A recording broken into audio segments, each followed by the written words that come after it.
Why is this of such concern to you, Dan? If my faith doesn't pick your pocket or break your bone, as Thomas Jefferson said, Yeah. why should you care what I believe?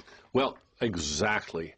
I wouldn't accept that religious people care so much about what everybody else believes. Why do they care? Why do Christians care what Muslims believe? Why do Muslims care what Christians believe? And to me, the really dangerous thing about religion, and this is not everybody, of course, it's not half, thank goodness, but it's many, and that is the one thing that I think is really dangerous in many religions is that it gives people a gold-plated excuse to stop thinking. To stop thinking? To stop thinking. To say, I don't have to think about that because my religion says this is right, this is wrong, it's as clear as that, it's black and white, I don't have to think about this anymore. It's just a matter of faith. Ooh. And we honor that. We say, oh, it's a matter of faith. I think we have to stop honoring people for stopping thinking. I think we have to say to people, fine, you have your faith, great. Your job then, your duty to your own faith, is to explain to those of us who do not share your faith why you're right about this. Let it be true that God told you. Let it be absolutely true. God told you this is the right way and these ways are wrong. Right. Your problem now is to explain to those of us that God didn't speak to why this is right. But as that story I told of what happened in the Presbyterian Church in Austin when the Christians denounced the minister for allowing an atheist in the congregation, and the atheist denounced the atheist for surrendering to the superstition of the church. You can't have a real dialogue between people who say, I'm speaking for God, and people who say there is no God to speak. Well, can you? I don't see why not. It seems to me that those people who have their faith, who believe so strongly in God, if they really believe strongly their God, they believe they're right, they believe that they occupy the moral high ground, they should be only too willing to sit down and put this not to the scientific test, but to the political, moral discussion test of talking about why they believe what they believe. And let's talk about, the main thing we want to talk about is what should we do? What's the moral course of action to take? And if that is to be a reasonable discussion, we have to take a few cards off the table. Such as? The faith card. We have to take the faith card off the table. What do you mean take the faith card off the table? I mean, if one is a man of faith, one can't take the gene out. Well, you know, Lucille says you're wrong. You know who Lucille is? She's a friend of mine. She's always right. I can't play that card in an argument.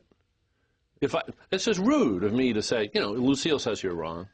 You say, well, who's Lucille? I say, well, friend of mine, always right. End of the discussion. But we're confronted today by people who say they know the mind of God. And I think quote a scripture to reveal it. And I think the way we should deal with them is to say, well, that's very interesting, because now you've got a real problem. Since the rest of us don't know the mind of God, we can't share your direct line, so you're going to have to do the best you can in a secular discussion about what the right thing to do is. Are you up to the task of explaining to the rest of us who don't have your hotline to God why you're right? And don't just tell me that God told you. We know that. We accept that. Suppose I'm sitting here, I'm a Muslim, and I say to you, look, Book 5, verse 44 condemns apostasy and says the heretic should be put to death. And I'm telling you that this is my holy script, and I believe that is the case. What do you say to me? I say, well, the fact that it says it in your holy text is an interesting historical fact, but it doesn't settle whether it's right. It just doesn't. But it settles for me, speaking for the Muslim, that it's true. Well, it is possible, of course, that many people are simply morally incapacitated for engaging in moral deliberation. How come? You have to do it. Wouldn't you have to submit that to a scientific test of observation and verification? If they can't hold a discussion, a reasonable, respectful political discussion about these issues without simply playing the faith card, then I guess they have to admit that they can't defend what they're saying. I think the big problem that we have is we have been too willing just to let people play the faith card, and it just trumps everything. And it might have been all right, except it's being abused a great deal around the world today. And I think, and besides, nobody believes that. Let's face it. If somebody came up and said, look, my religion says that well, I don't have to make up a case. I'm going to take the case of apostasy you just mentioned. Mm. There are clerics in Islam right now who say, death for apostasy, that's our religion, and we should do it. And I think everybody in the world should stand up and say, don't be ridiculous.